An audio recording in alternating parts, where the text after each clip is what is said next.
Bonjour à tout le monde. Très heureuse de vous savoir nombreux à ce rendez-vous de nouveau départ avec Maman Sorel.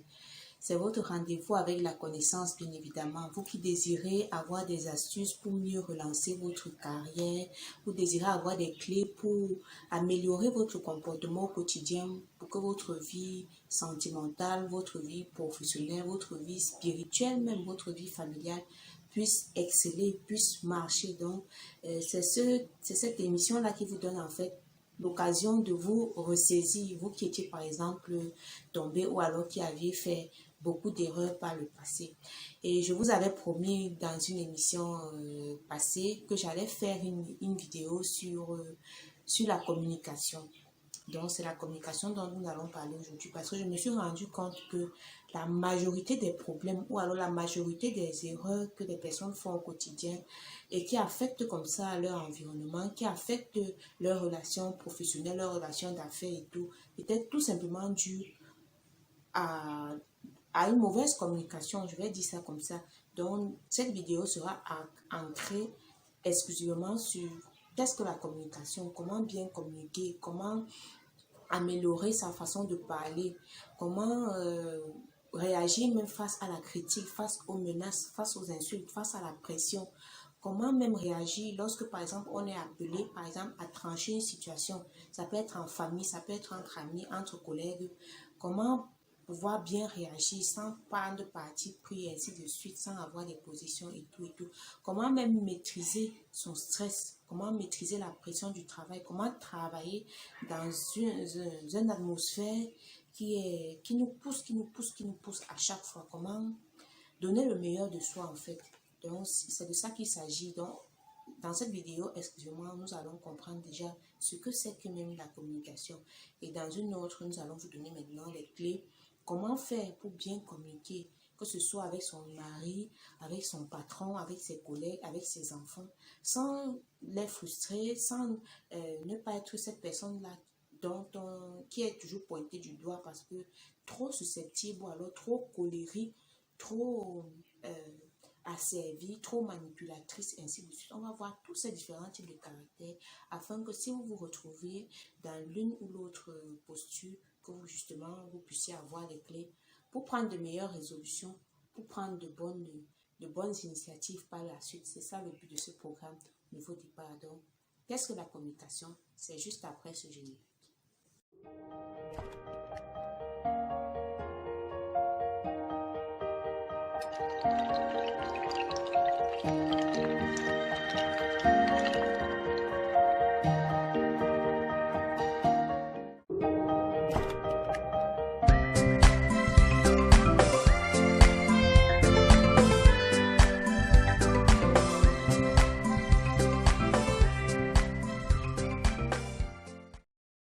Communiquer, qu'est-ce que c'est? Qu'est-ce que la communication va se demander? Alors, c'est tout simplement l'action d'établir une relation avec autrui, d'établir un échange avec autrui dans le but de soit transmettre des idées, transmettre une information, transmettre un message. Et autrui, là, ça peut être qui? Ça peut être un patron, ça peut être un voisin, ça peut être un collègue, ça peut être un ami, ça peut être son enfant, ainsi de suite. Donc, c'est l'action d'établir une relation d'échange. L'échange, ça peut être verbal comme non verbal, comme paraverbal. On va expliquer ça tout au long de ce programme avec autrui.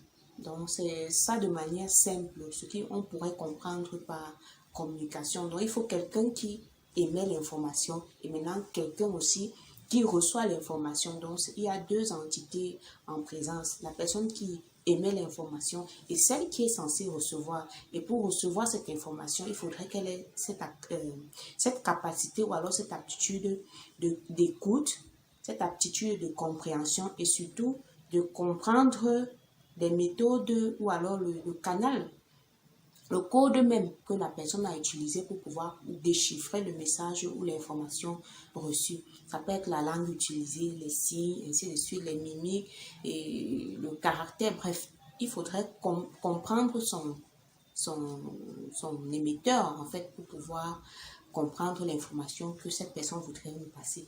Je sais que pour le moment c'est un peu trop technique et tout, mais je vais expliquer de manière très très simple. Vous savez, beaucoup se retrouvent dans des problèmes tout simplement. Pourquoi? Quand je parlais de la communication dans mon introduction tout à l'heure, c'est parce qu'on n'arrive pas parfois à comprendre le langage utilisé par la personne qui nous reçoit. Il y a des personnes qui vont se plaindre au quotidien que on n'arrive pas à se comprendre. L'autre parle, moi je ne comprends pas. Ou alors, je n'arrive pas je pense quelque chose, mais je n'arrive pas à transmettre cette information que je ressens à l'intérieur de moi. Il y a d'autres personnes qui n'arrivent pas face, par exemple, à la peur, face au stress, face à la pression, à dire exactement, clairement des idées ou alors à transmettre clairement les idées qu'elle pense ou alors qu'elle voudrait émettre tout simplement à cause de cette pression ou de ce stress-là. Et c'est comme ça que ça crée une certaine cacophonie et il y a absence de communication, alors qu'elle ne comprend pas bien. Et maintenant, puisque l'autre n'a pas bien compris, ça devient une source de conflit parce que l'autre aura l'impression que non, tu n'as pas bien compris ce que je voulais dire. L'autre aura aussi l'impression que non, tu m'as pas bien expliqué, il fallait bien m'expliquer, ainsi de suite. C'est comme ça que beaucoup se retrouvent dans un engrenage et ça crée à la suite et des divorces et des séparations et des licenciements, ainsi de suite. Donc, pour revenir à la compréhension même du thème communication, je voudrais vous expliquer un peu la base même, l'origine même des choses. Parce que vous savez, nous sommes des créatures, on vient bien de quelque part. Et notre Créateur, lorsqu'il nous a menés ici-bas, c'est lui qui détient en fait toute cette sagesse, toute cette subtilité, toute cette art de communiquer, de parler, de s'exprimer. Donc, il faudrait déjà comprendre même sa façon de fonctionner pour que nous aussi, puisque nous sommes créés à son image et à sa ressemblance, suivre aussi ses pas et essayer aussi de comprendre ce qu'il y a de faire pour améliorer notre quotidien. Donc, c'est de ça qu'il s'agit. Et pour cela, je voudrais qu'on ouvre la parole de Dieu dans Job, le livre de Job, Job 33, à partir du verset 14. Il est écrit: Dieu parle cependant, tantôt d'une manière, tantôt d'une autre, et l'on n'y fait pas attention.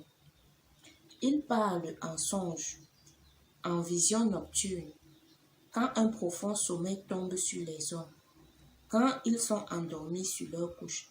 Alors il fait des révélations aux hommes et met le sceau à leurs instructions, afin d'écarter l'être humain de ses œuvres et de préserver de l'orgueil l'homme fort, afin de garantir son âme du gouffre et d'empêcher sa vie de périr par le javelot. Donc, on comprend par là que Dieu qui est notre Créateur, il continue de nous parler et il a diverses manières de s'exprimer de nos jours. Il peut passer par... C'est vrai que c'est un cas exceptionnellement rare. Il peut passer par des voix audibles, un peu comme l'apôtre Paul qui avait compris une voix qui venait du ciel, lui parler avec une voix forte, une voix puissante. C'est vrai que ce sont des situations un peu rares, mais Dieu utilise de différentes manières. On a lu ici qu'il parle même pas des rêves. C'est-à-dire que parfois, il veut t'alerter d'un danger. Il va te parler en songe. Tu vas rêver de telle chose. Tu vas peut-être rêver que tel voisin vient te rendre visite. Ou alors que tu te retrouves dans une réunion, ou tu te retrouves en train de t'envoler, ou tu te retrouves dans un cercueil et tout. Dieu est en train de te passer une information pour que tu prennes des dispositions. Ça peut être une bonne nouvelle, comme un danger même qui te guette.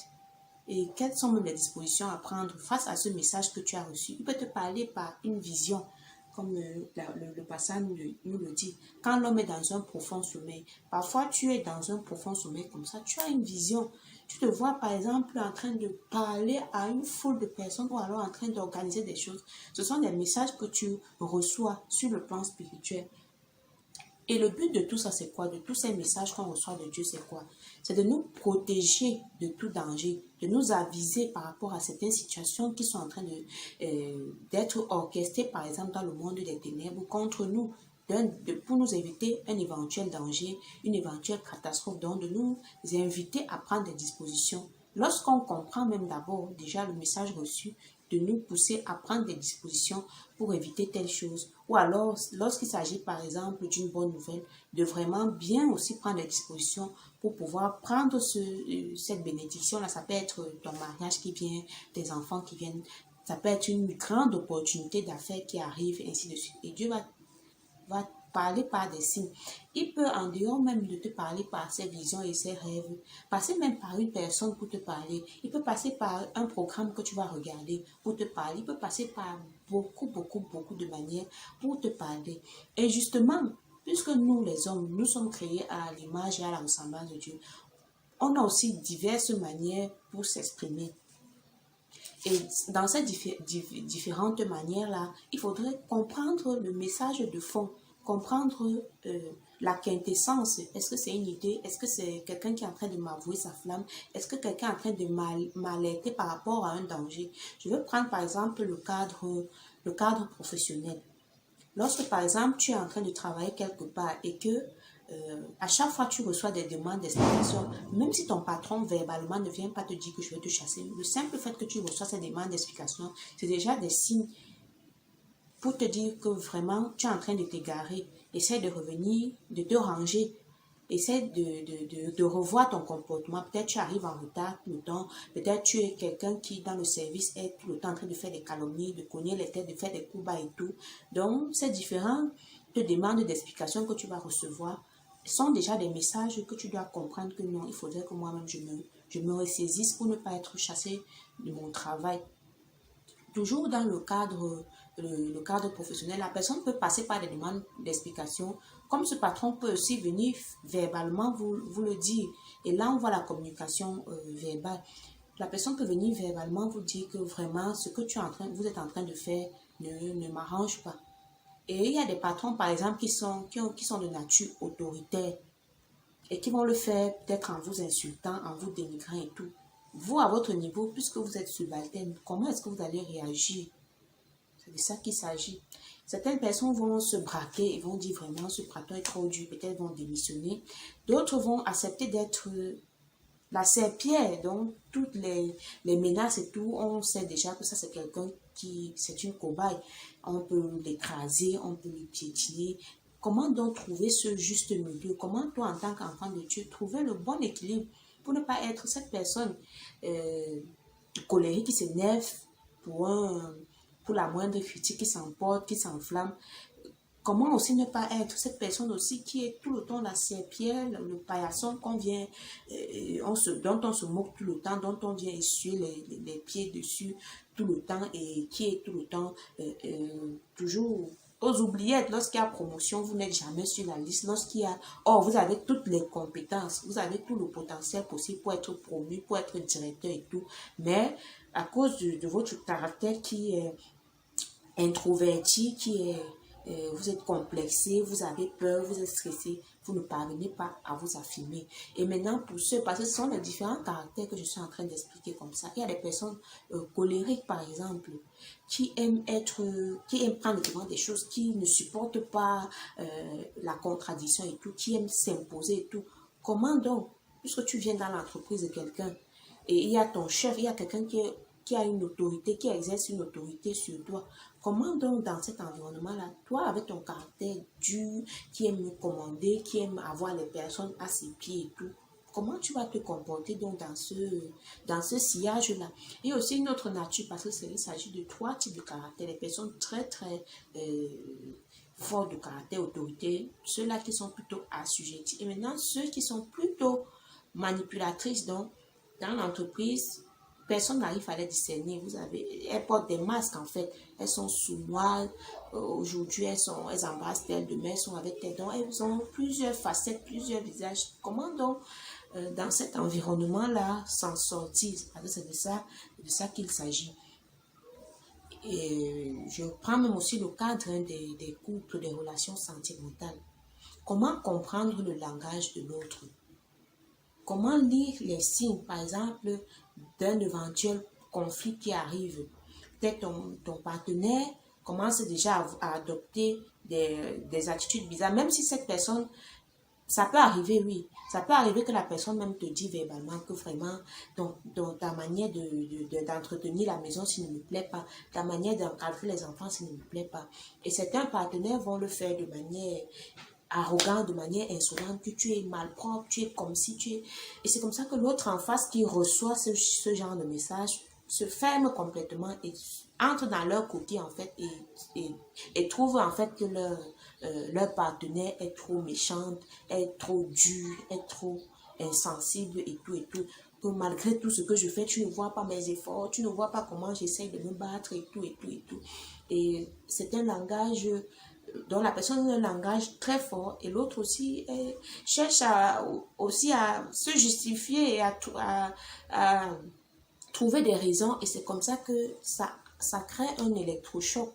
L'autre fois, dis-moi, je te parle, toi tu n'écoutes pas et tout et tout. Donc, quand il y a transmission d'informations, il y a quelqu'un qui doit recevoir cette information et comprendre en fait le cri ou alors le désarroi de l'autre. Certaines personnes, parce qu'ils savent déjà que peut-être leur partenaire est trop susceptible, ils auront même du mal à aller poser leur peine ou alors poser leurs problèmes directement à la personne. Et parfois vont passer par un langage non verbal. Ça veut dire quoi? Ça veut dire par des signes, par des manières. Donc, par exemple, la personne rentre même de la maison, il ne veut même pas vous adresser la parole. Peut-être vous saluez même, il ne répond pas. Il va seulement dans la chambre, ranger ses choses et tout. Donc, ça devient comme... il n'y a pas de retour. Et simplement, en lisant même simplement le comportement de la personne, vous sentez déjà, vous comprenez directement l'information que la personne est en train de vous passer. Que la personne est fâchée, la personne est frustrée. Comment donc réagir devant une attitude comme ça? Il y a des personnes qui aussi, au lieu de venir verbalement, parce qu'elles savent que si elles vous affrontent verbalement, ou alors si elles ont cette manière, peut-être vous n'allez même pas comprendre parce que vous êtes braqué. Elles vont passer maintenant par des messages. Elles vont peut-être écrire une lettre. Et dans cette lettre, elles vont dire tout ce qu'il y a dans leur pensée. Vraiment, je n'apprécie pas ceci, ceci, ceci. Elles détaillent tout. D'autres, en dehors de la lettre, vont utiliser même le SMS. Que ce soit sur le WhatsApp, sur les réseaux sociaux, bien simple, SMS ordinaire, pour vous envoyer, pour vous faire part de leur peine. D'autres, même en dehors d'utiliser même ces canaux-là, vont préférer être distants. Tu vas voir que cette personne, même si elle ne vous parle pas, même si elle ne vous dit pas, même si elle ne vous écrit pas, elles vont commencer à être distantes. Peut-être chaque jour, vous saviez que cette personne rentre peut-être à 20 heures du travail.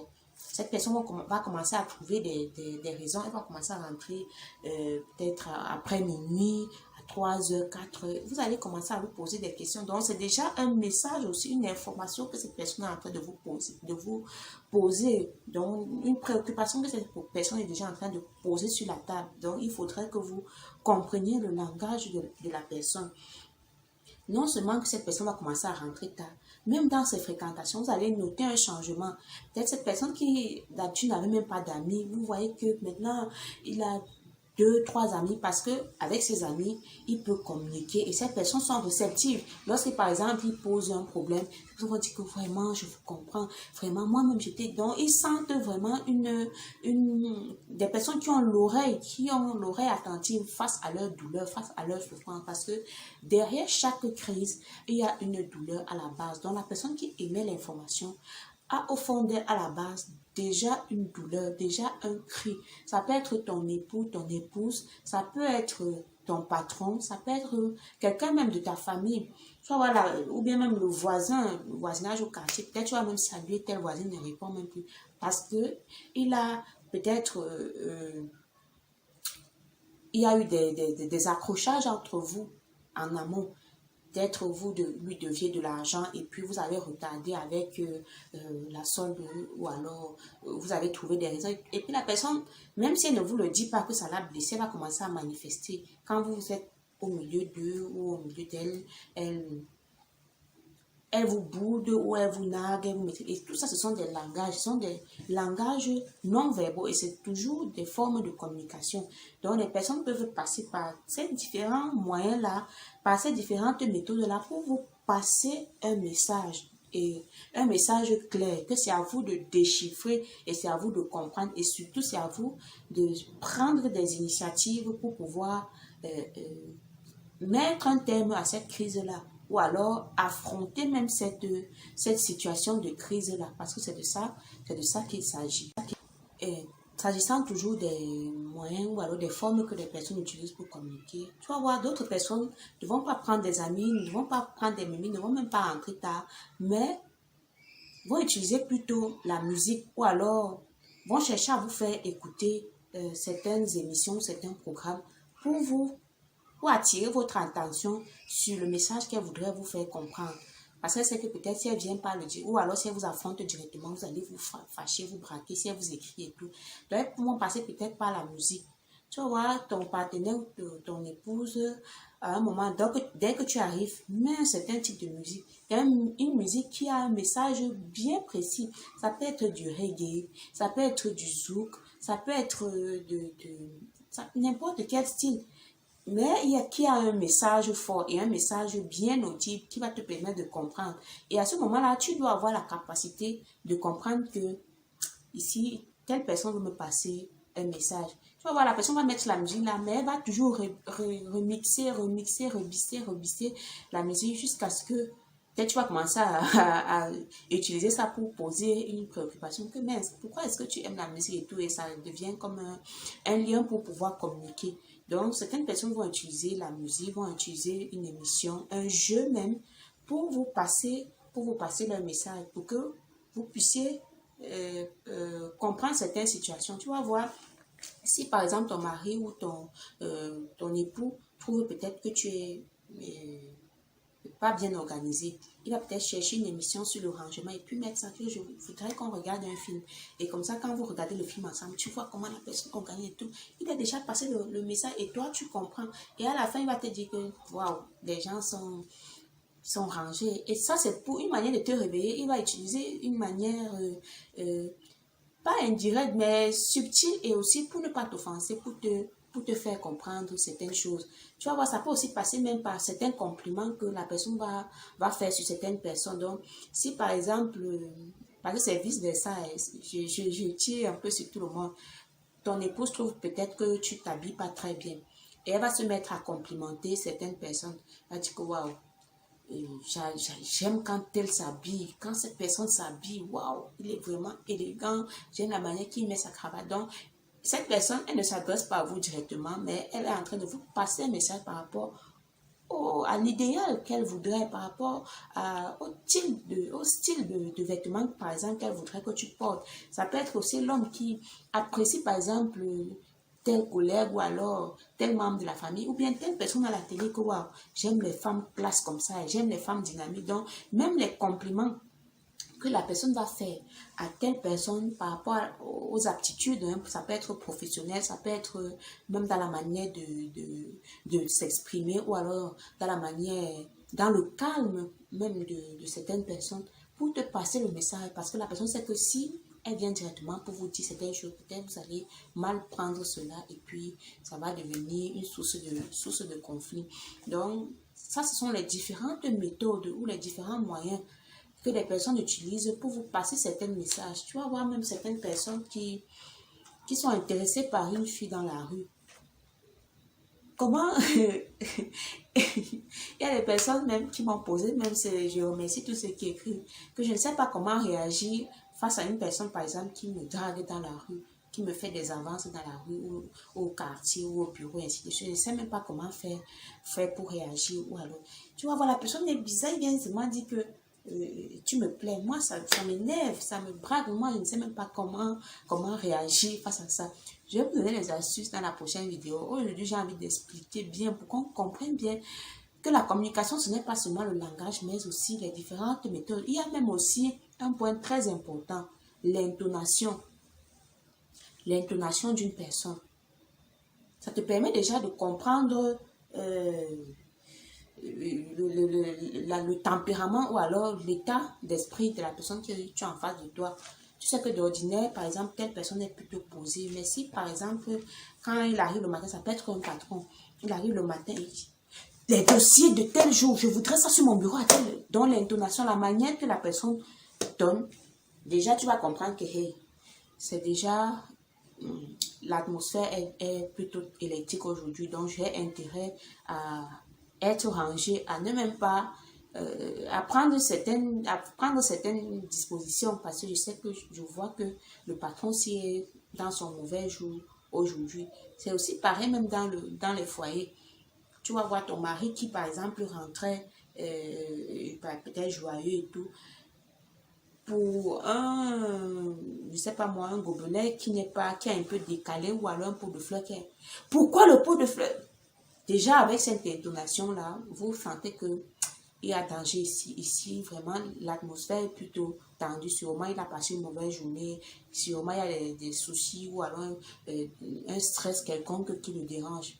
Comment donc réagir quand cette personne, ce collègue, ce voisin, cet ami, ce partenaire, a déjà adopté ce genre d'intonation? Parce que vous savez, même l'intonation qu'on met sur une phrase ou sur un mot change tout son sens. Si d'ordinaire vous dites donne avec une intonation calme, c'est paisible, ça calme. Mais si vous arrivez, vous dites donne, vous voyez que ça change encore, ça change le coup. Or, c'est un même mot. Donc, l'intonation aussi joue beaucoup dans les échanges, joue beaucoup dans la communication. Et maintenant, l'émetteur qui intonne de cette manière, qu'est-ce que le récepteur est censé comprendre? Il est censé comprendre que il y a quelque chose qui ne va pas, il y a quelque chose qui cloche. C'est aussi pareil, il y a aussi d'autres intonations plutôt affectives, donne, ou bien ainsi de suite. Le récepteur aussi est censé comprendre que non, cette personne est de bonne humeur, cette personne voudrait plutôt est dans une ambiance plutôt chaleureuse, donc m'ouvre la porte en quelque sorte de venir vers elle. Cette personne me flatte, cette personne est en train de me montrer de l'attention et tout. Donc, ce sont ces différents langages-là qu'il faudrait comprendre pour vraiment bien poser les bases, pour vraiment bien poser les choses, pour pouvoir entretenir une relation ou alors se faire, non seulement se faire comprendre, mais aussi passer un message clair, un message audible. À présent qu'on essaye de comprendre en fait, en réalité, comment est-ce que Dieu voudrait que nous soyons, nous en tant que ses enfants. Parce que comme j'expliquais tout à l'heure, on a vu qu'il y a beaucoup de types de caractères. Il y a des personnes colériques, il y a des personnes plutôt introverties, plutôt serpières, il y a des personnes plutôt manipulatrices. Comment Dieu voudrait que nous soyons en fait? Lui en réalité voudrait qu'on puisse trouver cet équilibre-là, qu'on puisse surpasser en fait toutes nos émotions, tout le stress, tout ce qu'on puisse surmonter cela en fait. Pour pouvoir trouver le juste milieu, on doit plus être cette personne-là qui parle sans réfléchir, qui dit des choses à tort et à travers sans réfléchir. Que nous ne soyons plus des personnes qui soient toujours assujetties en train de subir à longueur de journée, de couper les insultes, les moqueries et tout. Que nous ne soyons pas ces personnes qui soient des personnes manipulatrices, fausses, sournoises et tout, mais que nous soyons des personnes authentiques, des personnes vraies avec des valeurs. Dieu voudrait également que nous soyons des personnes qui puissent affirmer nos positions en fait. Que soyons des personnes qui soient capables de faire des critiques, de porter critique à certaines situations, à certaines choses. Des critiques qui soient constructives et non destructives. Parce qu'il y a des critiques pour détruire en fait, pour casser l'autre, parce qu'on veut envoyer son venin, lancer des pics et tout. Non. Que nous soyons des personnes qui, lorsqu'elles portent critique, mais ce soit des critiques qui ont pour but de construire, d'améliorer, d'évoluer, de sortir en fait de cette impasse en fait.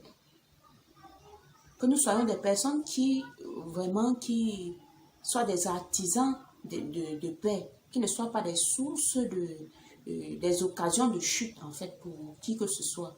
Que nous soyons toujours une référence, un leader, des personnes qui prennent toujours la tête, qui prennent toujours le devant en s'affirmant de manière respectueuse. C'est-à-dire tu respectes la personne que tu as en face de toi, mais tu dis aussi ce que tu penses, ce que tu ressens, comment toi tu vois les choses.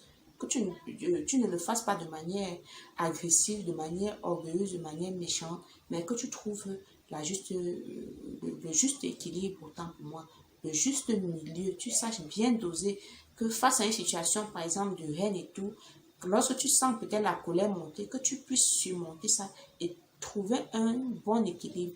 Je vais approfondir cela dans la prochaine vidéo, la vidéo qui sera consacrée à comment bien communiquer. Là, je vais vous donner vraiment les astuces et tout, parce qu'il s'agit ici de comprendre même ce que c'est que communiquer, comment se fait, ce que c'est que la communication en temps réel.